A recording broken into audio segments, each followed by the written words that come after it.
Mr. Silent Channel. Please like, share and subscribe. Chapter 11:21 hanggang 11:30. Pamilyar ako sa pamilya mo. 11:21. Xiaohui. Bumalik ka na ba? Feng Xiaohui. Sinundan din niya ang kanyang ina sa mga oras na ito, na tinatawag na, ate, hipag, at tumanggaw na may ngiti. Oo, kahit na ilang mesa lang ng alak, ito rin ay isang malaking kaganapan sa aming pamilya. Tinawag ako ng aking mga magulang, at babalik ako at manatili ng ilang araw. Dapat lang, ang kapatid mo ay nagdusa ng husto para sa iyo, pumalakpak si Yefan. Nako, nakaraan na ang lahat, ano ang pinagsasabi mo? Galit na sabi ni Feng Yaoying. Bilang isang nakatatandang kapatid na babae, si Feng Yaoying ang pinakamasaya na makita ang kanyang nakababatang kapatid, at tinanong siya kung kumusta siya sa Power User Association, at iba pa. Likas na masaya ang family reunion, at walang katapusang mga bagay na masasabi. Sa sala, nagtanong si Yefan tungkol sa handaan bukas, at nalaman ni Yefan na magdaraos ng hapunan ang mag-asawa, at may kabuuang 16 na mesa. Bukas ng madaling araw, may isang tagaluto mula sa nayon na magdadala ng mga katulong upang ayusin, na mas maginhawa. Naalala ni Yefan na nagdala rin siya ng malita, kaya ngumiti siya, nanay at tatay, dinalhan kita ng damit na isusuot bukas, maaari mong subukang tingnan kung magkasya ang mga ito. Oh, Yefan, masyado kang maingat, bakit ka pa naghanda ng damit para sa amin? Masayang sabi ni Maling. Na-curious din si Feng Yaoying. Ni hindi niya alam na ang malita ni Yefan ay naglalaman ng mga damit ng kanyang mga magulang. Pagkatapos buksan ni Yefan ang malita, naglabas siya ng 2 flannel bag para sa mga damit. Pagkatapos maglabas ng isang set ng mga kamiseta at pantalon at isang set ng vermilion retro dresses, pareho silang bumulalas. Sapagkat kamiseta man o palda, maraming hiyas ang nakalagay, at ang mga pangunahing linya at pananahi ay iba-iba, at ang mga damit sa merkado ay ganap na walang kapantay. Alam ni Feng Yaoying ang mga paninda at nagulat na sinabi, asawa, ito ay custom-made ng isang hand tailor. Lahat ito ay tunay na kristal at hiyas. Ang 2 set ng mga damit ay umabot ng ilang milyon, tama ba? Milyon-milyon. Ito. Napakahalaga nito. Yefan, hindi natin ito isusuot. Pareho silang nagulat. Hindi ito itinago ni Yefan, nakangiti niyang sinabi, ito ang damit na hiniling kong kunin ni Eric pansamantala. Sinabi ko sa kanya ang tinatayang sukat, at siya ang pumili nito. Hindi mahalaga kung may pera ka o wala, maaari mo itong isuot. Master Eric. Agad na naunawaan ni Feng Yaoying, at hindi napigil ang mapangiti, ikaw talaga, bakit nakasanayan na ng mga magulang ko ang pagsusuot ng gayong mamahaling damit? Sinabi ni Yefan, kung hindi maganda ang pananamit ng iyong mga magulang, hindi sila makakasama mo sa oras na iyon. Ang pamilya ay kailangang magbihis ng halos pareho. Akin. Natigilan si Feng Yaoying, nalaman lamang na may flannel bag sa kahon. Kinuha ni Yefan ang huling set ng damit at ipinakita ito sa harap ng lahat. Ito ay isang matengkad na pulang Cheongsam style na sutla na damit na may kat-anji tanging mga diamante upang balangkasin ang isang oriental na ibong phoenix, at bawat butones ay gawa rin sa mga ruby. Idikit ang ginto dito. Ang pirasong ito ay si Eric mismo ang gumawa. Sinabi niya na ito ay kanyang gawa 20 taon na ang nakalilipas. Bagamat ito ay suot ng isang prinsesa, wala siyang mahanap na ibang sukat at tema na tumutugma dito, kaya kinuha niya ang pirasong ito. Humingi ng tawad si Yefan, hindi kita binili ng singsing na diamante, kaya naisip ko, gamitin ang damit na ito sa halip na singsing na diamante. Tinatakpan na ni Feng Yaoying ang kanyang mga mapupulang labi ng kanyang mga kamay, ang kanyang puso ay lumulubog na parang tubig, ang kanyang mga mata ay nag-iinit, at siya ay hindi makapagsalita. Ying-ying, hindi mo ba gusto? Umiling si Feng Yaoying, sumuntok ng malakas, at diretsyong niyakap ang lalaki. Nakahinga ng maluwag si Yefan, tila hindi niya ito nagustuhan, ngunit nagustuhan niya ito ng sobra. Ngunit sa kanyang opinyon, ito ay isang napaka-basic na bagay. Kinamumuhian lang niya na walang sapat na oras, kung hindi, maaari siyang maghanda ng higit pang mga bagay para sa mga kababaihan. Siyempre, sa harap ng mga magulang at kapatid, hindi maaaring maging masyadong mapagmahal ang dalawa. Pagkatapos magyakapan, masayang bumalik sa kwarto ang mag-anak para subukan ang mga damit. Maliban sa masikip na palda ni Maling, walang problema. Lalo na pagkatapos magsuot ng damit si Feng Yaoying, kahit na hindi siya gumawa ng anumang iba pang makeup, siya ay nakamamanghang maganda, kaaya-aya at maluho, at ang kanyang ugali ay walang kapantay. Nang makita ang lalaki na nakatitig sa kanya na tulala, si Feng Yaoying ay natural na masaya, ngunit may naalala siya at nagtanong, asawa, ano ang suot mo bukas? Natigilan si Yefan, at pagkatapos ay tinampol ang kanyang noo, ay nakalimutang magdala ng suit. Tumawa si Feng Yaoying, at tumawa ang iba pa sa pamilya. Napahiya si Yefan at sinabing, pumunta tayo sa bayan ng county bukas para kumpletuhin ang set. Gagawin ko pa rin ito, higit sa lahat para i-set off si Ying-ying. Walang malay, masayang nag-uusap, oras na para sa hapunan. Maingat na inalis ni Feng Yaoying ang kanyang damit at sinamahan si Maling na magluto at magluto. Si Yefan ay nanunood ng TV at umiinom ng tsaa kasama sina Feng Yuansayong at Feng Xiaowei. Ang balita sa TV ay nagkataong na-broadcast sa entertainment section, at isang balita ang nakakuha ng atensyon ni Yefan. Ang sikat na idolo na si Wu Han, na kasalukuyang nagtatrabaho sa malaking direktor na si Chen Keji, ay nabugbog at namamaga sa kanyang katawan at mukha dahil sa kanyang dedikadong paggawa ng pelikula. Pagkatapos ng exposure, maraming tagahanga ang nabahala. Sinabi ni Wu Han na gagamitin niya ang aktwal na kanyang mga aksyon, sisirain ang mga pangungusap na kumukwestiyon sa profesionalismo ng kanyang artista. Sa screen, may ilang litrato at larawan ni Wu Han, bagbog nga ang ilong niya, at naglalakad siya gamit ang tungkod. Hindi madaling maging isang bituin ngayon, paano mo gagawin ang iyong sarili na ganito kapag nagpe-film, sabi ni Feng Yuansayong na may damdamin. Marahil ay nag-film siya ng isang martial arts scene. Mukhang nabugbog siya, at ang martial arts ay tila napakahirap pang hawakan, komento ni Feng Xiaowei. Si Yefan, na nasa tabi niya, ay sinampal ang mga buto ng sunflower at tumahimik, ngunit napakalinaw sa kanyang puso na ang taong ito ay hindi nasugatan sa paggawa ng pelikula. Ang Wang Zi na ito ay talagang, hinawakan, si Wu Han ng walang awa, ng walang anumang mukha. Ibigay mo. Gayunpaman, napakahusay din ng pangkat ng relasyon sa publiko ni Wu Han, at sinamantala pa ang pagkakataong ito upang isulong ang isang positibong imahe. Sa sandaling ito, isang kotse ang nagmaneho sa labas ng pinto at huminto. Tita, bumabalik na ba si Yaoi? Isang gwapo at maamong lalaki na nakasuot ng derby shirt at golden glasses ang pumasok mula sa labas. Napakunot ang noo ni Yefan at hindi alam kung sino siya, at sumigaw siya ng sobrang pagmamahal. Masayang bumangon si Feng Yuansayong, lumabas para batiin siya, at nakangiting sinabi, Junyu, dumating si Yaoying ng hapon, bumalik ka ba ngayon? Sigurado yan. Ang alak sa kasal ni Yaoying, bakit kailangan kong sumama? Gusto kong tumulong ng tray. Ngumiti ang lalaki at tinapik ang likod ni Feng Yuansayong. Hindi napigilan ni Yefan na tanungin ang kanyang bayaw, Xiaohui, sino siya? Pamilyar siya sa iyong pamilya. Nako, Kuya Junyo, anak ng punong nayon sa aming baryo, close na close siya sa kapatid ko noong bata pa siya. Laging sinasabi ng mga taga-nayon, paglaki ng kapatid ko, papakasalan niya si Junyo kuya or something. Ngunit pagkatapos ay pumasok si Junyo, kapatid sa junior high school at nag-aral sa ibang bansa. Bihira siyang bumalik sa nayon, at paminsan-minsan lang siyang nagkikita tuwing bagong taon. Mukhang nagtatrabaho din siya sa Huahai, sa isang malaking paaralan. Ang pagiging partner sa isang law firm ay lubos na kaya, at ang buong nayon ay naiingit sa pamilya ng punong nayon, sabi ni Feng Xiaowei. Kabanata 1122 Masama ba si Yefan? 1122. Nakinig si Yefan at tumango, marahil ay binibilang sila. Junyo, halika at magkita, ito ang binanggit ko sa iyo, Yefan, masigasig na pagpapakilala ni Feng Yuansayong. Oh, matagal ko nang narinig ang pangalan, Liu Junyo ang pangalan ko, at taga-nayong ito ako. Nagkusa si Liu Junyo na lumapit at makipagkamay kay Yefan. Nakipagkamay sa kanya si Yefan na may mahinang ngiti, at sinabing, hindi ko pa narinig na binanggit ito ni Yingying, kaya lumabas na may kasama sa Huahai na isang abogado. Haha, medyo abala ako sa trabaho, madalas akong tumatakbo sa mga business trip, at hindi ko talaga nakikita ang isa't isa maliban sa pag-uwi ko sa aking bayan sa bagong taon, nakangiting sabi ni Liu Junyo. Sinabi ni Yefan na, oh, mukhang isa pa siyang malaking abogado.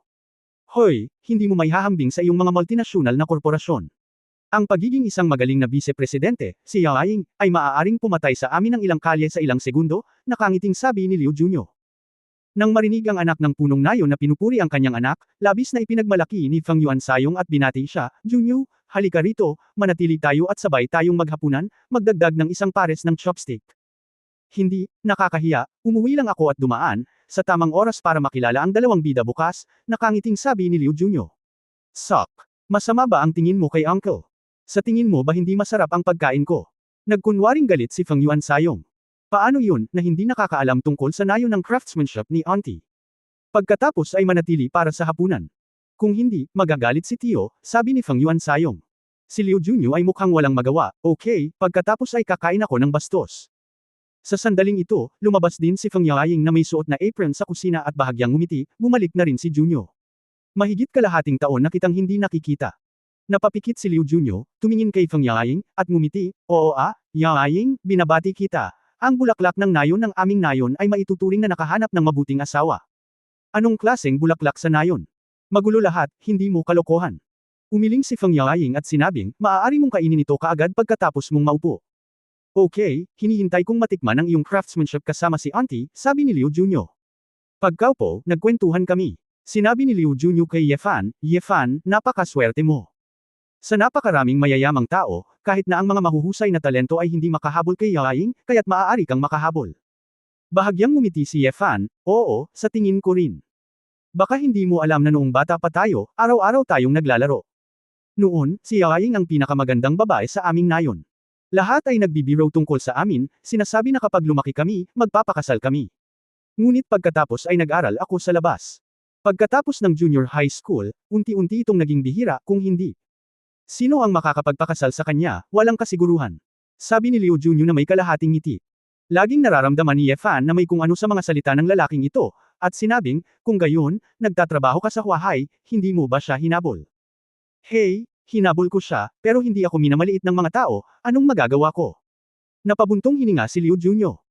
Tumango si Yefan, ngunit hindi nakakagulat na ang mga babaeng tulad ni Feng Yaoying ay malamang na naghahabol ng mga manliligaw mula pa noong panahon ng kanilang mga estudyante, at tiyak na maraming mabubuting lalaki sa kanila. Ito ay isang himala na ito ay hindi hanggang sa nakilala niya ang kanyang sarili na ibinigay niya ang kanyang mahalagang unang pagkakataon. Kaya naman, labis ding pahahalagahan ni Yefan ang kapalarang ito. Nang magsisimula na ang pagkain, lumapit si Feng Yaoying kay Yefan, hinawakan ang kamay ni Yefan, at sumimangot, asawa, napakadumi ng mga kamay mo, halika, ihahatid na kita para maghugas. Nagtaka si Yefan, kumain siya ng ilang buto ng melon mag-isa, marumi ba ito? Hindi niya kailangan na kunin niya ang susi sa paghuhugas ng kanyang mga kamay. Nang siya ay nasa banyo, agad na tumalikod si Feng Yaoying at nagmamadaling nagpaliwanag sa mahinang boses, asawa, wala akong kinalaman sa Liu Junyo na yun. Magkasama kaming naglalaro noong bata pa kami, ngunit hindi mahalaga kung lumaki kami. Hinabol niya ako pagkatapos ng kolehiyo at trabaho, ngunit lahat sila ay naaresto. Tumanggi ako. Napagtanto ni Yefan na ang babae ang sabik na sabihin sa kanya ang tungkol dito. Sa kaunting panunukso, si Yefan ay nagpanggap na medyo hindi masaya at nagtanong, siya ang iyong childhood sweetheart, guwapo, at isang abogado, bakit mo siya tinanggihan? Sabi ni Feng Yaoying na masakit ang ulo, anong childhood sweetheart? Hindi ko naiintindihan ang mga bagay na ito noong bata pa ako. Naisip ko lang na ang pamilya nila ay medyo hindi nagustuhan ng mga mahihirap at mahal ang mga mayayaman. Sa totoo lang napakayabang niya sa kanyang mga buto. Alam mo, bago ako pumasok sa Huahai University, nakilala niya siya noong Chinese New Year. Ni hindi ako tumitingin sa mata. Nang maglaon, pumasok ako sa isang prestihiyosong universidad at pagkatapos ay pumasok sa Jinxiu Group, at tumalikod siya at hinabol ako. I saw through him since I was a child, how could I like him like that? Asawa, huwag kang masyadong mag-isip-isip, ayoko talaga sa kanya. Palihim na tumango si Yefan, sa katunayan, naramdaman din niya na ang Liu Junyo na ito ay medyo mapagkunwari. Gayunpaman, hindi muna siya nag-alinlangan kay Feng Yaoying, kaya ngumiti siya at hinawakan ang mukha ng babae at sinabing, first time mo ako, paano kita pagdududahan sa mga bagay na ito, huwag kang tulala, maghugas ka ng kamay at kumain. Namula si Feng Yaoying nang marinig niya ito, ngunit gumaan ang pakiramdam niya at tumango ng nakangiti. Pagbalik ng dalawa sa hapagkainan, si Maling. Hindi napigil ang matawa at sinabing, tignan mo tong dalawa, lagkit na ba kayong dalawa? Dapat kayong magsama pagkatapos maghugas ng kamay. Pasensya na po. Kakaiba ang tingin ni Liu Junyo kina Yefan at Feng Yaoying, na may kakaibang ngiti sa kanyang mukha. Pagkatapos magbuhos ng alak, nag-toast si Liu Junyo kay Yefan at sinabing, halika, hilingin ko sa iyo ang isang maligayang buhay pagkatapos ng kasal at tumanda ng magkasama. Nang marinig ng pamilya Feng ang salitang, pagkatapos ng kasal, ang kanilang mga puso ay medyo kakaiba. Sa bagay, alam naman ng pamilya na hindi naman talaga lisensyado ang dalawa para magpakasal, formality lang. Gayunpaman, matagal nang tanggap ng lahat ang sitwasyong ito, at masaya rin sila sa kanilang mga puso, kaya hindi nila ito iniisip. Uminom sina Yefan at Feng Yaoying ng kaunting alak, nagpasalamat sa kanila, at kumain ng mesa ng mga lutuing bukid. Nang mabusog na siya, bumangon si Liu Junyo at sinabing, mabuti na lang at nasa nayon ako, nasa labas ito, hindi ako nangangahas na magmaneho pabalik. Mga tito't tiya, Yefan, Yaoying, Xiaohui, aalis na ako, bumalik ka bukas ng gabi. Tapos na. Masigasig siyang pinapunta ng pamilya Feng sa pintuan, pinapanood si Liu Junyo na nagmamaneho palayo sa kanyang Porsche Cayenne. Hoy, nangangako rin itong batang si Junyo. Noong una, akala ko sooner or later magiging couple tayo ni Yaoying, pero hindi hahayaan ng Diyos na may manghula. Napabuntong hininga si Maling. Nang marinig ito ni Feng Yuan Sayong, agad niyang sinaway sa mahinang boses, anong pinagsasabi mo?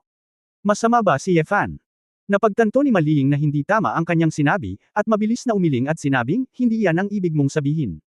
Ako, iyan ang sinabi ko. Siyempre ayos lang si Yefan. Kung wala si Yefan, mas maagang matatapos ang pamilya natin. Si Feng Yaoying, na nasa tabi niya, ay mukhang nahihiya, nagreklamo ng kaunti tungkol sa kanyang ina, at sinabi ang isang bagay sa gulo.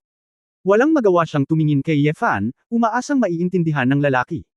Siyempre hindi masyadong mag-iisip si Ye Fan. Naniniwala ako na ang matandang mag-asawa ay dapat na may ilang mga pagsisisi para sa gayong kasal sa kanilang mga puso. Magagawa lamang niya ang ilang mga depekto sa pamamagitan ng pagkakaroon ng pagkakataon na makita ang mga ito ng higit pa at pagiging anak sa mga magulang sa hinaharap. Pagkabalik sa bahay, nanood si Ye Fan ng TV kasama si Feng Yuansayong, habang sinamahan ni Feng Yaoying ang kanyang ina na maghugas ng mga pinggan. Nararamdaman ng mainit na kapaligiran ng pamilya na ganap na naiiba sa Huahay, ang mood ni Ye Fan ay walang katulad na kalmado at nasisiyahan. Pagkaraan ng ilang sandali, biglang lumabas si Feng Yaoying sa kusina, kinuha ang telepono, at lumabas ng pinto.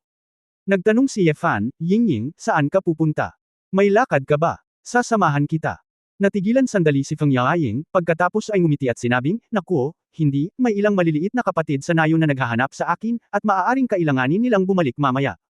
Hinahanap ka. Saka bakit hindi ka pumunta sa bahay namin? Nagtaka si Feng Yuansayong, ang iyong maliliit na kapatid na babae ay nag-aalaga ng kanilang mga anak sa bahay, kaya hinahanap kita upang lumabas ngayon. Nalaman ni Ye Fan na medyo hindi natural ang ekspresyon ng babae. Parang may tinatakpan. Kabanata 1123 may pakialam ako sa'yo. 1123. Ngunit ang bakas ng gulat sa kanyang mga mata ay nagpaunawa kay Ye Fan na hindi ito napansin ni na Feng Yuansayong at Feng Xiaowei. Kung tutusin, bihira lang ang bumalik once a year, kaya laging may sasabihin. Lalabas muna ako, manood kayo ng TV. Ngumiti si Feng Yaoying at lumabas. Naiinggit na sinabi ni Feng Xiaowei, oy, hiniling siya ng kapatid ko at ng mga kapatid na babae sa nayon na lumabas para sa isang get-together. Ang mga kaibigang dati kong nakakalaro ay hindi na nakikipag-ugnayan.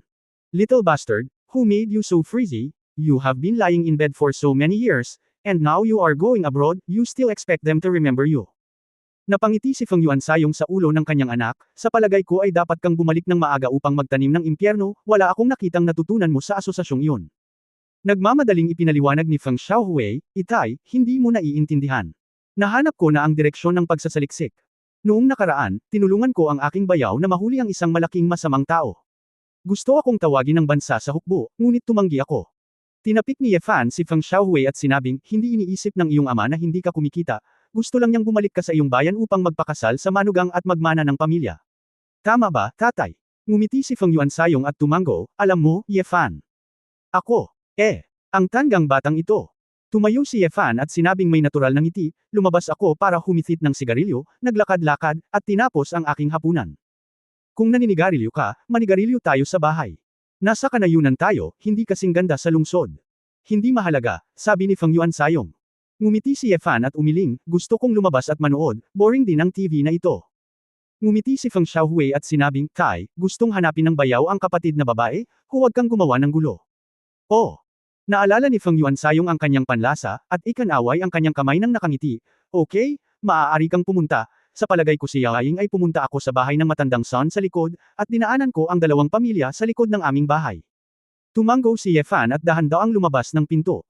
Pagdating sa pintuan, nagsindi ng sigarilyo si Ye Fan, huminga, at tumingin sa timog silangan na may malalim na tingin, isang anino ng magandang figure na naglalakad sa kalsada ng machine farming. Sa timog silangan ng nayon, mayroong isang maliit na templo na napapalibutan ng isang makakapal na kakahuyan. Ito ay hindi isang espesyal na araw, ang templong ito ay walang laman, lamang sa ilang mga araw, ang mga taga-baryo sa malapit ay pupunta dito upang magsunog ng insenso at samamba sa bodhisattva.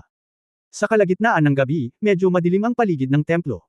Sa kabutihang palad, may mga insekto sa tag-araw, kaya hindi ito masyadong tahimik.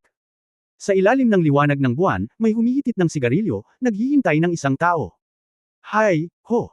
Isang lalaking naka-white shirt ang nakatayo sa likod ng templo. Pagkatapos niyang huminga ng malalim at bumantong hininga ay nilinggan niya ang isang babaeng papalapit. Yaoying, ang bilis mo dito, akala ko kailangan ko pang humithit ng 2 pang sigarilyo. Liu Junyo, ano ang ibig mong sabihin sa text message? Malamig na tinitigan ni Feng Yaoying ang lalaki, nanginginig ang boses nito dahil sa pagkabalisa.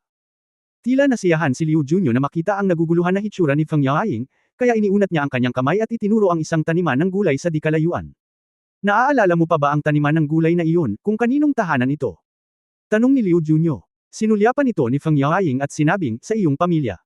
Tama, ang pamilya ko, nakangiting sabi ni Liu Junyo, naaalala ko noong ninakaw mo at ng mga taga-nayong sina Ermao, Lizzie, at Xiaoyu ang mga kamote na itinanim ng aming pamilya, at iyon ang parehong piraso ng lupa. Nakita lang ito ng aking lolo, nawalan ako ng galit, hinabol ang ilan sa iyong mga bukid, at sumugod sa iyong bahay upang magalit sa iyong mga magulang. Isang flash ng memorya ang sumilay sa mga mata ni Feng Yaoying, talagang naalala niya ang mga bagay na ito. Noong panahong iyon, bagamat maganda siya, parang tomboy ang ugali niya. Walang sinuman sa nayon ang nag-akala na siya ay mapupuno ng pagkababae kapag siya ay lumaki. Naaalala mo ba kung paano natapos ang kaganapang iyon? Nakangiting tanong ni Liu Junyo. Tumango si Feng Yaoying, ikaw ang lumapit at hinikayat ang iyong lolo na itigil na ang pag-aaway sa akin, na nagsasabing gusto mong kumain ng inihaw na kamote, para kumalma ka. Ngumiti si Liu Junyo, humithit ng sigarilyo, at sinabing, oo, sino ang gumawa sa atin ng magandang relasyon? Mahigit 20 taon na ang lumipas sa isang kisap mata, at mahigit 10 taon na ang nakalipas mula nang mamatay ang lolo ko. Sinabi ni Feng Yaoying, bakit mo ito pinag-uusapan? Huwag kang mag-alala, gusto ko lang malaman mo na ako, si Liu Junyo, ay tinatrato kitang mabuti kay Feng Yaoying, mula pa noong bata ako, natatawang sabi ni Liu Junyo. At saka, paano mo gustong gantihan kita? Tanong ni Feng Yaoying. Nagkibit balikat si Liu Junyo at sinabing, hindi naman talaga ito kabayaran. Kaya lang bilang isang kaibigan na kilala ko mula pagkabata, hindi ko akalain na masyadong magbigay ng friendly favor, di ba? Kinuha ni Feng Yaoying ang kanyang mobile phone, itinuro ang isang text message dito, at sinabing, tinatawag mo ba ang ganoong mensahe na friendly? Bakit mo sinisiyasat ang aking privacy ng ganito? Ibinaba ni Liu Junyo ang kanyang ulo at ngumiti, pagkatapos humithit ng sigarilyo, tinapakan niya ang upos ng sigarilyo, at itinaas ang kanyang ulo, Yaoying, this you can't blame me. Sino ang gumawa ng 2 beses na tanggihan mo ako? Palagi na lang may ibang babae sa likod ko, bakit kailangan ko pang maghabol ng mga babae? Ikaw lang, na tinanggihan ako sa kolehiyo, tinanggihan ako sa trabaho, at tinanggihan ito ng 2 beses na ako. Pero yon nga lang, habang tumatanda ka, mas kaakit-akit ka. Taon-taon kapag umuwi ako sa aking bayan sa bagong taon, hindi ako mapapagkasundo kapag nakikita kita. Kung magpakasal ka sa isang mayamang negosyante, isang anak ng mataas na kadra, makikilala ko ito. Bigla mong sinabi na may kasama kang lalaki na hindi mo pa naririnig, kaya kailangan kong suriin kung sino ang iyong kasal. So, binablackmail mo na ako ng impormasyon na hindi pa namin nakuha ni Yefan ang certificate. Kinagat ni Feng Yaoying ang kanyang pilak ng ngipin at sinabing, kasuklam-suklam. Tumawa si Liu Junyo at sinabing, alam mo, hindi ito mahirap imbestigahan, para sa isang abogadong tulad ko. Ngunit talagang nagulat ako, ikaw ang peking asawang ito ay naging tunay na asawa ni Su Qingzhou mula sa Jinxiu Group. Yaoying, kahanga-hanga ka na kaya mong suwi ng asawa ng amo mo. Mas maganda ka ba talaga kay Su Qingzhou? Naningkit ang mga mata ni Feng Yaoying, hindi niya inaasahan na susuriin pa ni Liu Junyo ang lahat ng ito, at hindi niya maiwasang hindi mapalagay. Anong gusto mong gawin? Gusto mo ng pera? Gusto mo ng hush money? Malamig na tanong ni Feng Yaoying. Napabuntong hininga si Liu Junyo, dahan-daang naglakad patungo sa babae, at sinabing, huwag mo akong isipin na napakababa, magkaibigan tayo na magkakilala na mula pagkabata, alam mo ba? Mahal na mahal kita. Nang makita siyang palapit ng palapit, hindi malay ni Feng Yaoying na umatras at sinabing, huwag kang magulo. Kung hindi, pagsisihan mo ito. Ngumiti ng masama si Liu Junyo, oh. Yaoying, hindi ko talaga akalain na masusundan mo ang isang lalaking may asawa ay magkasama. Sa una, sa isip ko, ikaw ay isang imahe ng isang diyosa. Kasama ko si Yefan, hindi ito kasing dumigaya ng iniisip mo. Galit na sinabi ni Feng Yaoying, sa tingin mo ba ganito ang bagay na ito? Maaari mo ba akong takutin? Threat. Threat, bakit lagi mong iniisip na tinatakot kita? I'm caring about you. Sinabi ni Liu Junyo na may malungkot na mga mata, ano sa palagay mo, kung pupunta ka sa handaan bukas? Alam ng iyong mga kamag-anak at kaibigan, mga tao sa nayon, ang tunay na sitwasyon ninyo ni Yefan, kung gaano kahirap para sa iyong tiyuhin at tiyahin. Oh, at saka, kung alam ng mga tao mula sa Huahai, ang vice-presidente ng Jinxiu Group ay magnanakaw sa asawa ng chairman. Napakagaling.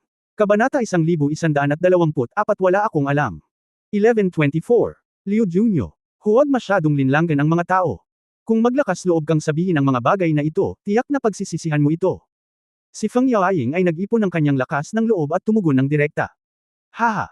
Pagmamalaki ni Liu Junyo, syempre alam ko na kung hahayaan ko ang mga bagay na ito, baka matapos na ako.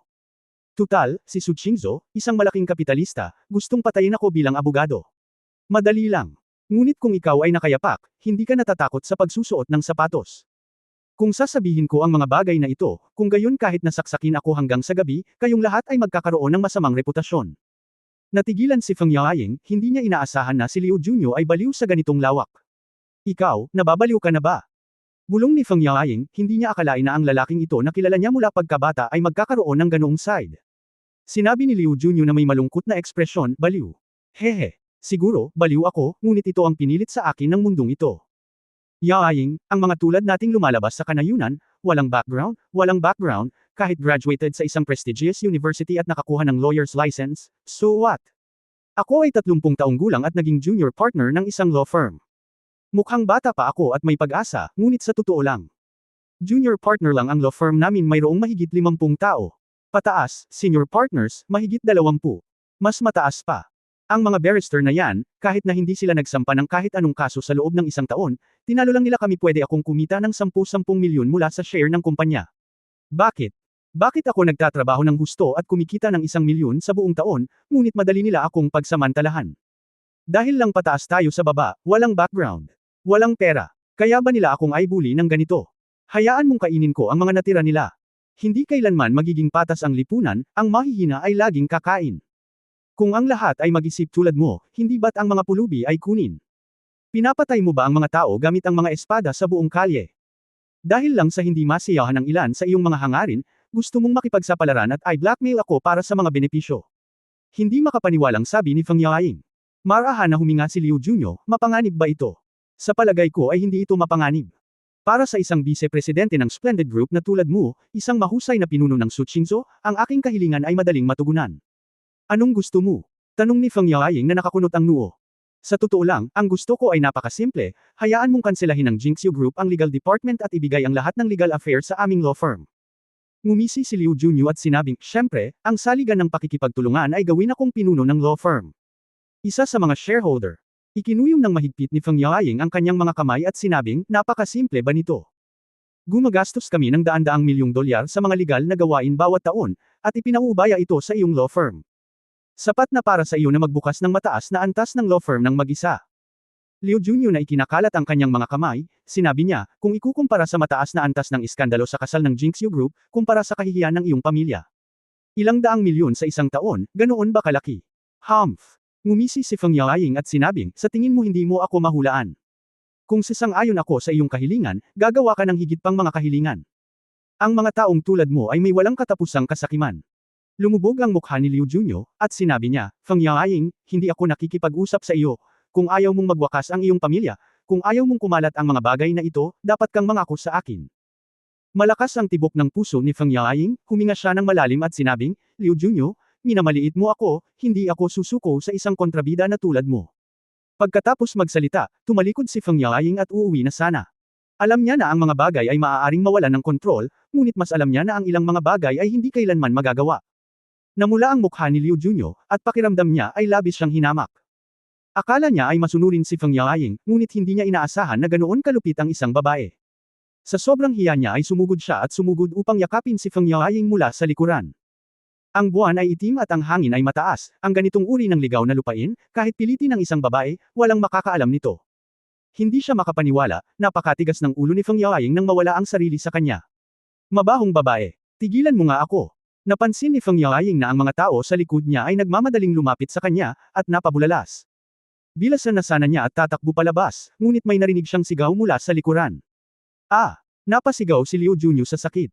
Saglit na natigilan si Feng Yaoying, pagkatapos ay lumingon sa hindi malay, at nang makita niya ito, agad siyang natigilan. Nakita ko ang isang masiglang figura, na hindi alam kung kailan ito lumitaw doon, at natapakan si Liu Junyo sa putik gamit ang isang paa. Asawa. Nagulat at nangamba muli si Feng Yaoying. Sa pagtingin kay Ye Fan, medyo nalilito siya, hindi alam kung kailan dumating ang lalaki dito. Si Ye Fan ay mahinahong nagsindi ng isa pang sigarilyo, tumingin sa babae, at mahinahong sinabi, ayos lang, nandito ako. Natapakan si Liu Junyo sa kanyang mga tadyang, at dahil sa sakit ay nahirapang kumilos. Kinagat niya ang kanyang mga ngipin at sinabi, oo. Ano ang gusto mo? Maniwala ka man o hindi, sasabihin ko sa iyo ang lahat tungkol sa iyo. Ibinaba ni Ye Fan ang kanyang ulo at walang pakialam na tumingin kay Liu Junyo. Hindi magandang mabuhay, di ba? Natigilan si Liu Junyo, at pagkatapos niyang mag-react, tumawa siya ng malakas, sino ang tinatakot mo? Maglalakas loob ka pa bang pumatay? Ha. Sa tingin mo matatakot ka? Sa kalagitnaan ng pagtawa, hindi napigilan ni Liu Junyo ang pagtawa. Dahil, naramdaman niya na ang mga mata ni Ye Fan ay naging mas malupit, at ang isang malamig na hininga ay nagpang-inig sa kanyang mga buto. Ikaw, gusto mo talagang pumatay? Pumatay. Si Liu Junyo ay labis na natakot na ang kanyang mukha ay asul at ang kanyang mga labi ay mapatla. Mayroon bang mas madaling paraan upang malutas ang problema kaysa sa pagpatay sa iyo? Retorikang tanong ni Ye Fan. Hindi nakatiis si Feng Yaoying sa tabi niya, at sinabing, asawa. Gusto mo bang bigyan siya ng pagkakataon? Bumalik si Yefan at sinabi sa mahinang boses, alam mo ba kung ano ang mangyayari kung hindi ako lalabas ngayong gabi? Feng Yingqiao ang kanyang mukha ay namutla, hindi siya naglakas loob na isipin ang tungkol dito, at nararamdaman niya na si Yefan ay hindi rin nasisiyahan sa kanya. Ye ang apelyido. Baliw ka ba? Hindi ko sasabihin sa'yo ang big deal. Ikaw, papatayin mo ako, hindi ka ba natatakot na mahuli? Sigaw ni Liu Junyo. Napabuntong hininga si Yefan at mahinang sinabi, dahil nalaman mo kung sino ang asawa ko, hindi mo na inisip iyon. Bakit, gusto ba ng asawa ko na pakasalan ng isang hindi kilalang tao na tulad ko? Natigilan si Liu Junyo doon. Nang itanong ni Yefan ang tanong na ito, napagtanto niya na talagang hindi ito makatuwiran. Makatuwiran. Bakit si Su Qingzhou, ang sikat na babaeng presidente ng Ice Mountain sa Huahai, ay nagpakasal sa isang subordinate sa Jingxiu? Bagamat sinasabing walang publisidad, ito rin ay lubhang kabalbalan. Tingnan mo. Sa totoo lang, wala ka talagang naiintindihan. Kung nalilito ka sa buhay, isipin mo kapag namatay ka. Tinapakan ni Yefan ang leeg ni Liu Junyo nang matapos siyang magsalita. Na! Tinadyakan ni Yefan ang kanyang buong leeg na patag, ang mga mata ni Liu Junyo ay nanlaki sa galit, ang kanyang bibig ay bamuka, na parabang siya ay patay na. Chapter 1125 May something sa mukha. Feng Yaoying, na nasa tabi ng 1125. Ipinikit ang kanyang mga mata, hindi nang ahas na tumingin pa, at lumingon, ang kanyang puso ay mabilis na tumibok. Bagamat hindi ito ang unang pagkakataon na nakita niya si Yefan na pumatay ng mga tao, at nakakita na siya ng maraming patay na tao, ngunit sa kanyang bayan, halu-halong damdamin pa rin ang nararamdaman niya nang pumatay siya ng isang taong kilala niya mula pagkabata. Naglabas si Yefan ng malawak na espada mula sa Sword God's Ring at tumingin sa paligid. Asawa, anong ginagawa mo? Tanong ni Feng Yaoying sa mahinang boses. Oh, maghanap ka ng lugar para ilibing siya, para walang gulo. Bagamat walang pakialam si Yefan sa pag-iimbestiga, tinatamad siyang harapin ito. Ito ay hindi nagkakahalaga ng pag-aaksaya ng kanyang oras para sa isang kontrabida. Matapos niyang matagpuan ang isang open space na tinutubuan ng mga damo sa kakahuyan, siya ay naglaslas gamit ang isang espada, at ang malakas na layunin ng espada ay nahati sa isang malalim na bangin. Dahil natapakan hanggang mamatay, walang dugo sa katawan. Matapos sirain ni Yefan ang mobile phone sa katawan ni Liu Junyo, itinapon niya ang katawan sa kanal at direktang ibinaon ito ng lupa. Sa mainit na panahon at ulan, tinatayang hindi aabutin ng maraming araw bago maging magandang pataba ang bangkay na ito, at isang bagong tagpi ng mga damo ang tatubo dito. Ang buong proseso ay tumagal ng wala pang 10 minuto. Si Feng Yaoying ay nanood mula sa simula hanggang sa huli, na nakakuyom ang kanyang mga kamay, hindi nangangahas na magsalita. Lumapit si Yefan sa babae, iniunat ang kanyang kamay, at hinawakan ang mukha ng babae. Bakit hindi ka maglakas loob na tumingin sa akin, nakikita mo ba akong pumapatay ng isang tao? Tanong ni Yefan. Umiling si Feng Yaoying at mahinang sinabi, ako. Hindi ako natatakot na pumatay ka ng mga tao, natatakot ako na magalit ka sa akin. Bakit naman ako magagalit sa'yo? Patuloy na tanong ni Yefan. Sinabi ni Feng Yaoying na may kaunting hinaing, dahil nagsinungaling ako sa iyo, nagpunta ako dito mag-isa. Ngunit gusto ko lang makita kung hindi ko pa mapapasama ang mga bagay. Hindi ko inaasahan na si Liu Junyo ay magiging ganitong uri ng tao. Tumango si Yefan. Sa susunod na makatagpo ka ng ganoong bagay, maglalakas loob ka bang itago ito sa akin? Mabilis na umiling si Feng Yaoying, hindi ko na ito itatago sa iyo muli, asawa, huwag kang magalit sa akin. Ngumisi si Yefan at sinabing, kung hindi ako magagalit, depende ito sa kung paano mo ako napapasaya. Napapasaya ka. Itinaas ni Feng Yaoying ang kanyang ulo at kinusot ang kanyang mga mata na may bakas ng pagdududa. Hindi mapayagan ni Yefan na isipin iyon ng babae, humakbang siya pasulong, niyakap si Feng Yaoying, at inabot ang isang malaking puno sa likod. Agad niya itong hinalikan ng mariin. Nagmamadali si Feng Yaoying, ngunit hindi niya inaasahan na biglang maglulunsad ng pag-atake ang lalaki, at medyo natigilan siya. Ngunit pagkatapos ng pagkabigla ngayon lang, hinanggad din niya ang ginhawa ng isang lalaki, para makalimutan niya ang mga hindi masayang bagay na ito. Hindi nagtagal, hiniling ni Yefan si Feng Yaoying na tumalikod. Husband, gusto mo ba talaga dito? Wala bang makakakita? Ang mukha ni Feng Yaoying ay kasing pula ng isang malaking mansanas, tumutulo ang katas. Nakalimutan mo na ba ang katalinuhan ko? Huwag kang mag-alala. Alam kong may papalapit. Okay. Si Rao ay si Yefan na matagal nang nasa larangan ng digmaan, at tuwang-tuwa siya sa napakaliit na kagubatan sa ilalim ng kaakit-akit na liwanag ng buwan. Makalipas ang mahigit kalahating oras, pinanood ni Yefan si Feng Yaoying na isinusuot ang kanyang pantalon sa tabi ng damuhan, na tila isang binyo-buli na maliit na manugang, na medyo kawili-wili. Sa pagtingin dito, hindi napigilan ni Yefan na matawa. Anong tinatawa-tawa mo? Hindi lahat tungkol sa'yo, napilitan ako, nakangusong sabi ni Feng Yaoying para itago ang kanyang kahihiyan. Umakyat si Yefan para hawakan ang kanyang kamay at sinabing, okay, I'm all for courting you, okay. Balik tayo. Hinaploads ni Feng Yaoying ang kanyang buhok at tumango. Naglalakad sa machine farming road pa uwi, ang maliwanag na puting liwanag ng buwan ay sumisinag sa mukha nilang dalawa. Ang basang mukha ni Feng Yaoying ay parang isang diyosa sa ilalim ng buwan, napakalinaw. Ibinaling ni Ye Fan ang kanyang ulo upang pahalagahan ito, pakiramdam na hindi siya mapapagod na panoorin ito. Sa kabilang banda, medyo nahihiya si Feng Yaoying na makita siya. Bagamat masaya siya, hindi niya naiwasang sabihin, asawa, huwag mo itong tingnan. Kakaiba. Napabuntong hininga si Ye Fan at seryosong sinabi, Yingying, sa hinaharap, kung sino man ang kukuha ng relasyon ko sa iyo at magtangkang mang-blackmail sa iyo, huwag mo itong isapuso. Dahil walang nakakahiya sa relasyon ko sa iyo. The world is questioning me. I will also tell the world openly and above board that you are my woman, understand? Nanginginig ang maselang katawan ni Feng Yaoying, gulat na napatingin siya sa lalaki, nakatitig sa mukha ng lalaki, kumikislap ang maganda niyang mga mata, hindi makapagsalita ng matagal. Ano bang problema mo, bilib ka sa akin? Nakangiting sabi ni Ye Fan. Bahagyang umiling si Feng Yaoying, asawa. Mayroon ka sa mukha. Ano? Nagmamadaling hinawakan ni Ye Fan ang kanyang mukha at nagtaka, wala, meron ba? Kinagat ni Feng Yaoying ang kanyang mga labi at matamis na ngumiti, at sumandal siya sa tenga ng lalaki at bamantong hininga, may tinatawag na gwapo. Something. Biglang natauhan si Ye Fan, agad niyang niyakap ang baywang ng babae, iniunat ang kamay at ilang beses na hinampas ang puwitan nito. Dare to tease me, little goblin, or we'll be on the road. Ay, husband, please don't. Siguradong makikita yan dito. Natarante si Feng Yaoying. Natawa si Ye Fan, akala talaga ng tanggang babaeng ito ay gagawin niya ang ginawa niya sa kalsada. Noon lang nalaman ni Feng Yaoying na sinusubukan siya ni Ye Fan na takutin, kaya pinalo niya ang lalaki ng ilang beses. Si Ye Fan ay nasa masayang kalagayan. Iniunat niya ang kanyang mga braso at niyakap ang babae sa kanyang mga bisig. Sa pagtingin sa walang hangganang liwanag ng buwan sa kanayunan, puno siya ng kasiyahan. Kinabukasan, madaling araw, isang malaking bilang ng mga taga-nayon ang dumating sa bahay ni Feng Yaoying, abala sa trabaho. Tumulong sa paghuhugas ng pinggan at pag-aayos ng mesa. Si Ye Fan at Feng Yaoying ay abala rin sa pag-aaliw sa mga kamag-anak at kaibigang ito kasama si Feng Yuansayong at ang kanyang asawa. Sa masigla at masiglang nayon, walang gaanong pakialam sa anak ng punong nayon na biglang nawala. Kung tutuusin, isa siyang barrister, at hindi nakakagulat na hindi siya makontak bigla para sa isang bagay. Ito ang unang pagkakataon na naramdaman ni Ye Fan ang ganitong uri ng kapaligiran. Bagaman ito ay medyo nakakapagod, ito ay lubhang kawili-wili. Nakatanggap siya ng pagbati at pagpapala mula sa lahat ng partido.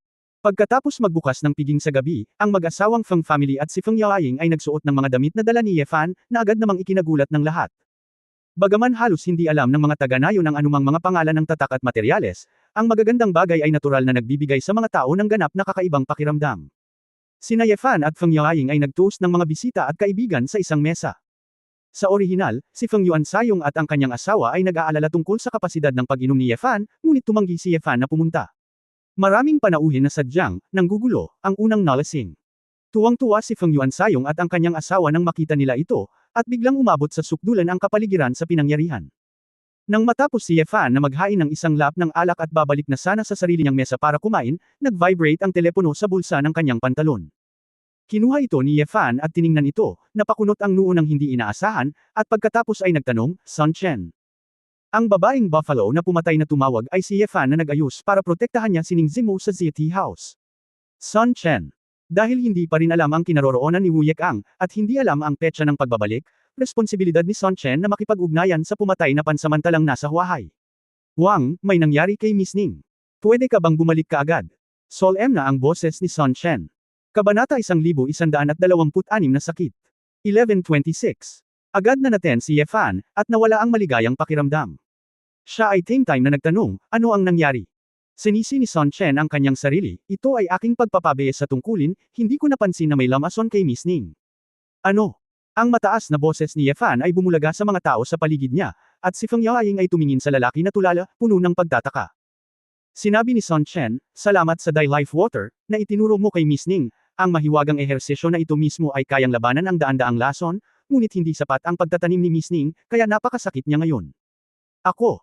Hindi ko alam kung anong uri ng lason ang nalason sa kanya, may padala ko lang muna siya sa ospital, ngunit naramdaman ko ito nang may nakagagalit na enerhiya, ang ganitong uri ng lason ay hindi dapat mapawi sa pamamagitan ng ordinaryong mga medikal na pamamaraan, kaya maaari ko lamang hilingin sa iyo na bumalik. Ye Fan din hindi ako nang ahas na mag-aksaya ng oras para magtanong pa dito. Matapos sabihin kay Sun Chen na babalik siya kaagad, ibinaba niya ang telepono. Yingying, pasensya na, kailangan kong umalis kaagad. Sinabi ni Ye Fan kay Feng Yaoying ang tungkol sa sitwasyon. Nang marinig ito ni Feng Yaoying, agad na namutla si Ning Zimo. Siya ay halos kasing edad ni Ning Zimo, at kadalasan ay nagsasama-sama para makipag-chat ng pribado, tulad ng isang kapatid na babae, kaya labis siyang nagmamalasakit. Asawa, hindi mo na kailangang magpaliwanag pa sa akin. Ang sabi sa akin ng aking mga magulang, bilisan mo. Babalik ako para makita si Sister Ning mamaya. Hinimok ni Feng Yaoying. Napahiya si Ye Fan na hindi niya kayang bigyan ng perpektong gabi si Feng Yaoying, ngunit hindi niya kayang iwan si Ning Zimo mag-isa. Matapos mahanap ang isang lugar kung saan walang tao, hinubad ni Ye Fan ang kanyang suit at sinamantala ang gabi upang magmadali sa pinakamalapit na airport. Sa pagkakataong ito, sa wakas ay natanto ni Ye Fan kung gaano kapakipakinabang ang status na ibinigay ng estado, dahil maaari siyang makasakay kaagad sa pinakamabilis na paglipad ng walang anumang formalidad, at magmadaling bumalik sa Huahai. Pagdating sa Huahai, tinawagan ni Ye Fan si Son Chen at pumunta sa affiliated hospital ng Huahai University. Son Chen, paano nalason si Ninger? Si Ye Fan ay tumakbo habang siya ay tumatakbo at nagtanong, sa ilalim ng gabi, ang kanyang figure ay napakabilis na ang ilang mga dumadaan ay naisip na ito ay guni-guni. Sumagot si Son Chen, Wang, may isang lalaki na nagngangalang Shi Lanying, na sinasabing pinuno ng anti-gangster team ng Ministry of Defense. Hindi niya alam kung kailan niya nilason si Miss Ning. Mukhang naapektuhan ng lason na ito ang isip ni Miss Ning. Maaari itong maging masunurin sa kanya, dapat itong nakakaapekto sa mga neuron ng utak. Ngayong gabi, sa oras na iyon ay pumunta si Lanying sa Zia Tea House at humiling na magkaroon ng pribadong pagpupulong kay Miss Ning. Nagulat ako nang pumayag si Miss Ning na makita siya. Dahil ito ay hindi makatwiran. Kaya't binantayan ko ito at sadyang binantayan ito sa labas. Bilang resulta, hindi nagtagal si Lanying ay sinubukang maging bastos kay Miss Ning noong mga oras na iyon, na parang inisip niya na kontrolado na niya si Miss Ning. Ngunit narinig ko ang tinig ng pagtutol ni Miss Ning, kaya sumugod siya at hinawakan ang asul na agila ng mga oras na iyon. Sumimangot si Ye Fan, at ang kanyang mukha ay malamig at mahigpit, patay na ba ang asul na agila? Hindi, pinahihirapan na siya ng mga taga-Zisulin.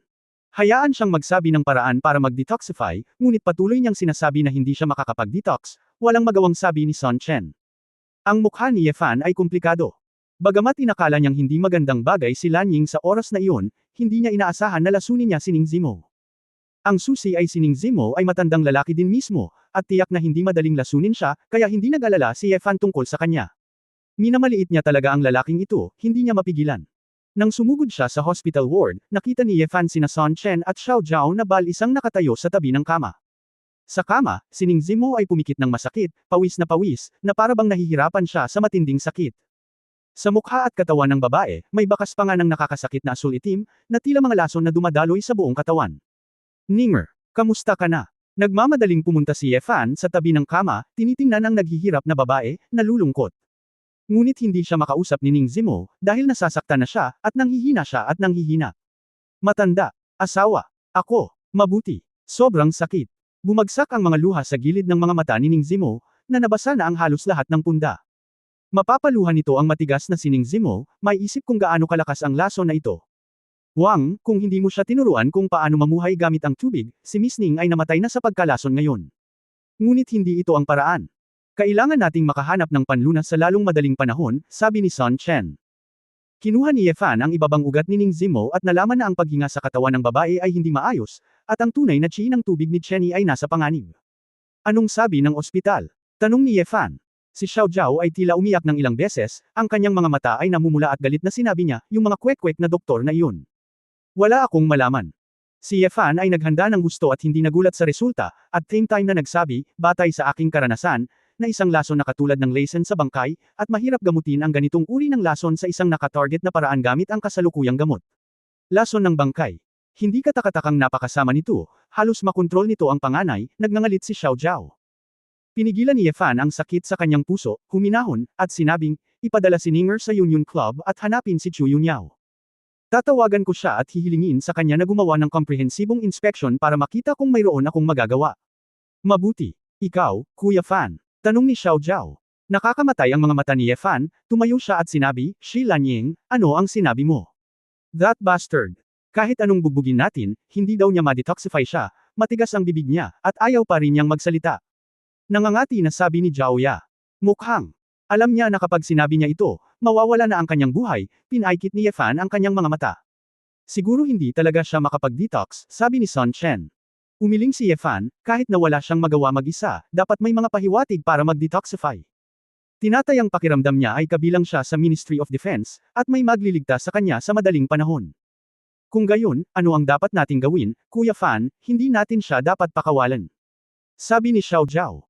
Sinabi ni Ye Fan, syempre hindi natin siya kayang bitawan, ngunit hindi tayo makapaghintay, at hindi makapaghintay si Ninger, dapat natin siyang hayaang magbigay ng mga kapaki-pakinabang na pahiwatig sa lalong madaling panahon, pakiramdam ko ay isa lang siyang chess piece, ang tunay na lalaki sa likod ng mga eksena, at may iba pa. Pagkatapos mag-isip ng ilang sandali, sinabi ni Ye Fan kay Sun Chen, nasa ospital lang, kumuha ka ng insulin, at dalhin mo ako kay Shi Lanying. Tila may naisip si Sun Chen, at tumanggaw ng may alam, oo. Makalipas ang kalahating oras, ipinadala si Ning Zimo sa Union Club, at dumating sina Ye Fan at Sun Chen sa isang stronghold sa Purple Bamboo Forest. Mukha itong office building sa labas, pero kung tutuusin ay may ilang palapag sa loob na mga secret floor na mapupuntahan lang ng mga miyembro ng underground gang. Kailangan mong mag-swipe ng isang espesyal na card upang makarating doon sa pamamagitan ng elevator. Habang papunta dito, hiniling ni Ye Fan si Chu Yunyao na tumulong, suriin at alagaan si Ning Zimo. Si Chu Yunyao ay nag-spa, at nang marinig niya ang ganitong bagay, bagamat siya ay nag-aatubili, kinutya pa niya na hindi sapat ang pag-iingat ni Ye Fan para protektahan ang sarili niyang babae. Ngunit alam ni Ye Fan na kapag sinabi ito ni Chu Yunyao, tiyak na gagawin niya ang sinabi niya sa kanya. Pagpasok sa isang silid ng interogasyon sa isang palapag, nakita ni Ye Fan si Shi Lanying, na nakatali sa kanyang mga kamay at nakabitin doon. Kabanata 1127 Isang kumpletong demonyo. Sa 1127. Si Lanying ay napuno ng dugo, na may ilang mga kuko na natanggal, at ang kanyang bibig ay puno ng dugo.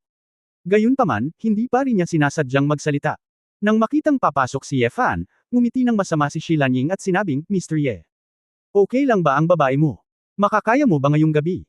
Tumingin si Ye Fan sa kanya ng walang laman at sinabing, sa wakas, bigyan mo ako ng pagkakataon, sabihin sa akin kung paano mag-detoxify, o kung nasaan ang antidote.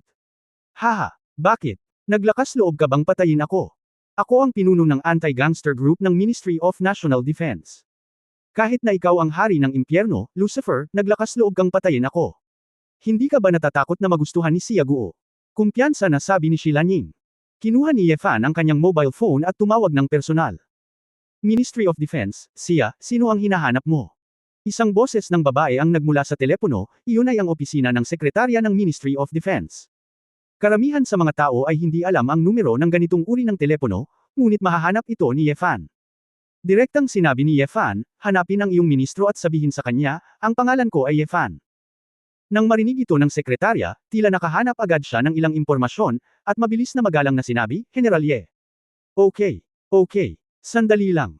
Hindi nagtagal, inilipat ang telepono sa isang lalaki. Oh, General Ye. Bakit hindi mo nalang tawagan ang cellphone ko, hehe? Mahahanap mo ako anumang oras, hindi mo na kailangang dumaan sa opisina ng sekretarya. Inilipat ni Ye Fan ang telepono sa speakerphone, para marinig ito ni Shi Lanying. Narinig ni Shi Lanying ang boses ng ministro ng depensa. General Ye. Lucifer, paano siya naging general ng Xia Kingdom? Huwag kang magsalita ng walang kaparirikan, isa lang ang sinasabi ko sa iyo, ang pinuno ng anti-itim na grupo sa ilalim mo, ang lalaking nagngangalang Shi Lanying, ay nahuli ko, at siya ay gumawa ng pagtataksil, sabi ni Ye Fan. Ah, Shi Lanying. Paano siya nakagawa ng pagtataksil? General Ye, ito ba ay hindi pagkakaunawaan? Bakit siya? Si Shi Lanying ay nagmamadaling sumigaw sa telepono, Ministro, nandito ako. Huwag pakinggan ang kanyang kalokohan. Wala akong kasalanan. Papatayin niya ako. Ang ministro sa kabilang dulo ay lalong naguluhan, oras. Ano ang nangyayari? Bakit ka inaresto ni General Ye? Same time na sinabi ni Ye Fan, Mr. Ministro, sinabi ko na siya ay gumawa ng pagtataksil, pinaghihinalaan mo ba na ako ay nagsasalita ng walang kaparirikan? No. How dare I doubt you, General Ye? Agad na sinabi ng ministro doon ang kanyang posisyon. Kung gayon bakit ang dami mong tanong? Muling tanong ni Ye Fan. Nilunok ng ministro ng depensa ang kanyang lalamunan at mabilis na sinabi, ay. Nakikita ko, si Shi Lanying ay taksil, kaya gusto ni General Ye na harapin siya, ako. Wala talaga akong alam, General Ye, inosente ako. Sinabi ni Ye Fan na, ganyan talaga, kaya Shi Lanying, hindi mo na kailangang hanapin. Oo, nagsumikap si General Ye para sa iyo, nanginginig na sabi ng ministro. Ibinaba ni Ye Fan ang telepono, at nang tumingin muli siya kay Shi Lanying, ang mukha niya ay kapareho na ng blankong papel.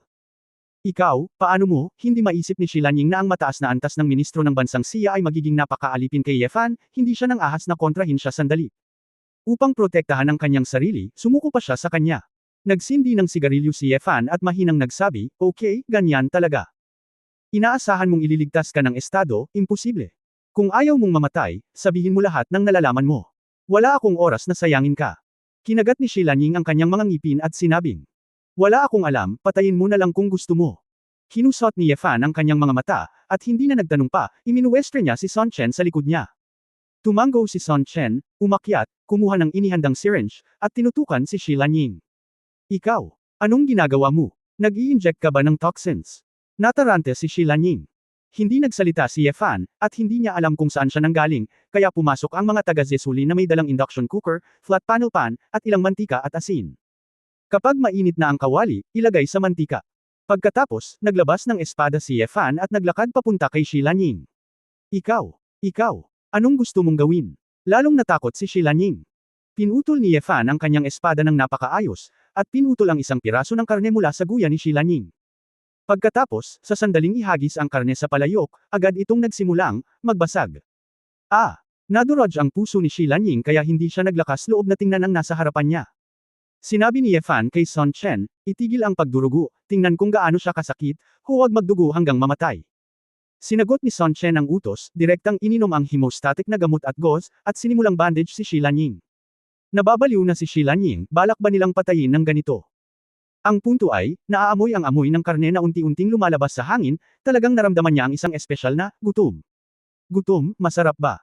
Nagwiwisik ng asin si Ye Fan sa kaldero at nagtanong na may masamang ngiti. Si Shilaning ay nagsimula ng umiyak, hindi ito mabango. Hindi ito mabango. Ikanaway ni Ye Fan ang kanyang kamay, Sun Chen, bigyan siya ng isa pang shot. Biglang nagising si Shilaning, at sa wakas ay may napagtanto, na pabulalas, ikaw. Binigyan mo ako ng insulin. Nilason mo ba? Hindi kami gumagawa ng ganoong bagay, nakangiting sabi ni Ye Fan. Biglang naging berde ang mukha ni Shilaning. Ang insulin ay nagpapababa ng asukal sa dugo, na maaaring humantong sa hindi makontrol na kagutuman. At kapag nagutom siya, tiyak na ibibigay sa kanya ni Ye Fan ang karne sa kaldero. Lalong lumalamig ang ekspresyon ni Ye Fan, at sinabi niya, hindi mahalaga kung hindi mo sasabihin. Iingatan kita, para mabusog ka araw-araw, hanggang sa kainin mo ang iyong sarili hanggang sa mamatay. I don't know, such a how to die, and if it suits your appetite, is it better than the people behind the scenes? Duguan ang mga mata ni Shilaning, at nang maisip niya ang eksenang iyon, bumagsak ang buong katawan niya. Talagang natatakot siya sa mga puwersa sa likod ng mga eksena, kaya hindi siya nang ahas na sabihin ang totoo, ngunit nalaman niyang mas mahusay ang mga pamamaraan ni Ye Fan kaysa sa mga taong iyon. Ang hari ng impyerno ay talagang isang demonyo sa lahat ng oras. Hindi na siya nakatiis, kaya umiyak siya at sumigaw, sinabi ko na. Sinabi ko na lahat. Huwag mong gawin ito sa akin. Nakikiusap ako sa iyo. Wuho. Tumahimik ka. Sinaway ni Ye Fan, umiyak ka ng umutot. Sabihin mo sa akin ang lahat ng alam mo. Nang inag si Shilaning at nagtanong, ako. Kung sasabihin ko ang lahat, maaari mo ba akong hayaang mabuhay? Hindi ka kwalipikadong sumunod sa akin. Makipag-ayos ng mga kondisyon. Maliban kung gusto mong kumain ng karne. Malamig na sabi ni Ye Fan. Nang inag si Shilaning at nagmamadaling umiling, sinabing, ako. Hindi ako kumakain. Sinabi ko lahat. Sa totoo lang, sa misning, ito ay abstinence. Tungkol sa sumimangot si Ye Fan, biglang may naisip, at nagsabi, ibig mong sabihin, isa sa 3 pangunahing magic arts, ang masamang sining. Kasama sa witchcraft ang voodoo magic at sorcery, tulad ni Sky, isa sa mga maalamat na powerhouse. Si Riton, ay nagsasanay ng voodoo magic. At ang pangkukulam ay higit sa lahat ay laganap sa Sia Kingdom at ilang nakapaligid na bansa. Gu technique, head descending technique, at savage technique, ito ang 3 pangunahing paaralan. Ang pamamaraan ng Gu ay ang pinakamahiwaga at komplikado, ngunit din ang pinakakahanga-hanga. Hindi ito maipaliwanag ng mga kumbensyonal na teorya, at ipinapasa lamang ito sa mga babae at hindi sa mga lalaki, kaya hindi maaaring linangin ng mga lalaki. Ang diskarte sa pagbagsak ng ulo ay may kinikilingan sa mahika, at may mas mataas na mga kinakailangan para sa mga practitioner. Ang barbaric art ay medyo mababa ang threshold. Pangunahing ginagamit nito ang ilang mga bangkay upang pinuhin at gumawa ng ilang mga lason na maaaring inumin ng mga tao. Ang mapanlinlang na sining ay maaari ding kontrolin ang mga espiritu ng mga tao at pagpapahirap sa mga tao, at sa mga tuntunin ng pagdudulot ng sakit, ito ay katumbas ng Gu art. Kabanata 1130 Huwag pumasok sa 1 pulgadang bundok. 1130. Ang lalawigan ng Yun, Xicheng, wala pang 10 kilometro sa timog ng lungsod, ay ang $1 Million Mountain. Ang mga lansangan at riles, sa sandaling maabot nila ang 5 kilometro sa labas ng bundok, lahat ay bypass, ilang maliliit na masungit na kalsada sa bundok lamang ang maaaring makapasok sa mga bundok na nababalot ng mga ulap at ambon sa buong taon. May isang matandang kasabihan sa Chicheng, mas mabuting umatras ng 800 milya kaysa pumasok sa 1 pulgada ng bundok, na nagpapahayag ng takot ng mga lokal na aborigine para sa $1,000,000 na bundok na ito. Mula noong unang panahon hanggang sa kasalukuyan, napakaraming tao ang hindi na lumabas pagkatapos pumasok sa bundok. Kahit na may advanced na teknolohiya at satellite positioning, mahirap mabuhay dito. Maliban sa ilang grupo ng turista, na magdadala ng mga turista sa gilid ng bundok upang maranasan ang ilang kakaibang kaugaliang etniko, halos walang lalapit sa bundok na daan-daang milya ang layo. Gayunpaman, gaano man kadelikado at misteryoso ang $1,000,000 na bundok, kung hindi mo siya lalapitan at ilalayo, walang mangyayari. Bilang resulta, ang pag-unlad ng Chicheng ay hindi naapektuhan, at mayroon itong lahat ng dapat na naruroon. Ang Festung Mountainside City ay umaakit ng mga turista mula sa lahat ng antas ng pamumuhay. 3:00 ng umaga, parang araw pa rin ang entertainment at business district sa gitna ng lungsod, at puno ng traffic ang mga lansangan. Isang nightclub na tinatawag na Late Night Sultry, sa isang marangyang kahon. Halika, Elder Jing Niu. Si Wei Xiaochu, na nakasuot ng kanyang t-shirt at kurbata, ay napaliligiran ng 3 o 4 na batang babae na kakaunti ang pananamit, at sumisigaw habang pinupulot ang kanyang baso ng alak. Sa kabilang panig ng sofa, si Niu Sixiyang, isang payat, kalahating gulang na lalaki, na tinanggal ang makukulay na tela sa ulo, ay sinasamantala ang isang batang babae. Nang makita si Wei Xiaochu at ilang babae na nag-iiho sa kanya, itinaas ni Niu Sixiyang ang kanyang baso na may pulang mukha, at natatawang sinabi, "Young Master Wei." Tapos na, Wei. Natapos uminom si Xiaochu at hinalikan ang isang babae sa tabi niya. Ngumiti siya at sinabing, "Paano na? Elder Neo, hindi ba't maganda ang batang babaeng tinawag mo ngayong gabi?" Tumawa ng mahina si Niu Sixiyang, "Naiintindihan talaga ako ni Wei Xiao, salamat Wei Xiao." Haha, ang Bayou Building ay kasing tatag ng isang bato, salamat kay Elder Neo na pumatay sa mga kalaban para sa akin, bakit mo kailangang mag-abala sa gayong maliit na bagay? Ang maliit na batang babae sa gilid ay humajijik at sinabi, "Young Master Wei, si Elder Neo ay talagang napakakapangyarihan. Anong klaseng sekta ito? Bakit tinatawag ka pa ring Elder? Hindi ako natatakot na takutin ka hanggang mamatay. Si Elder Neo ang dakilang Elder ng Five Poison Sect. Kung makakakuha ka ng kaunting lason, gagawin kang pangit lahat." Wei Xiaochu ngumiti siya ng masama. "Oh, Wei Xiao, nakakainis ka. Tinakat mo ang sanggol hanggang sa mamatay." Parang spoiled na bata ang batang babae, ngunit halatang hindi niya ito sineryoso. Sa sandaling ito, ang pinto ng kahon ay biglang itinulak ng malakas. "Sino ka?" Galit na galit si Wei Xiaochu, maglakas loob na istorbohin si Lao Su para makipaglaro sa mga babae. Bilang. Nang matapos siyang magsalita, nang makita niya ang isang figure na papasok mula sa labas, si Wei Xiaochu ay nanginginig ang buong katawan, ang kanyang mga mata ay diretso, at siya ay umiinom ng saglit. Gising na. Ito ay medyo kasiya siya. Nakatayo si Ye Fan sa pintuan na may sigarilyo sa kanyang bibig. Sa likod niya ay ilang gabing security guard at mga bodyguard ni Wei Xiaochu na natamba. "Oo, Fan ka."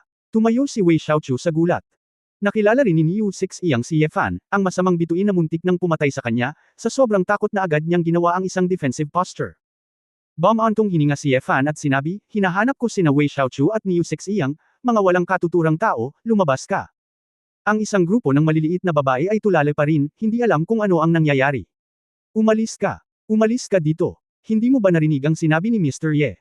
Hinabol muna ni Wei Xiaochu ang mga tao, sa takot na magalit si Ye Fan. Pagkaalis ng lahat, nakangiting tanong ni Wei Xiaochu, "Oo. Mr. Ye, bakit ka naririto bigla?" "Wala naman akong ginawang masama para kay Zishulin, nagbago ang isip ko." "Ye Fan, huwag kang matakot. Nandito ako, may gusto lang akong itanong sa iyo." "Tanong sa amin." Nagkatinginan sina Wei Xiaochu at Niu Sixiyang, pagkatapos ay mabilis na ngumiti at tumango, "Kung may kailangan ka, sabihin mo lang, alam namin at sasabihin namin sa iyo." "Kulto ng banal na espiritu, nasaan ito ngayon?" Tanong ni Ye Fan. Sina Wei Xiaochu at Niu Sixiyang ay parehong na-freeze ng ilang sandali, na may takot sa kanilang mga mata. "Oo, Mr. Ye, bakit? Tatanungin mo kami tungkol sa Holy Spirit Cult." Nagtaka si Wei Xiaochu.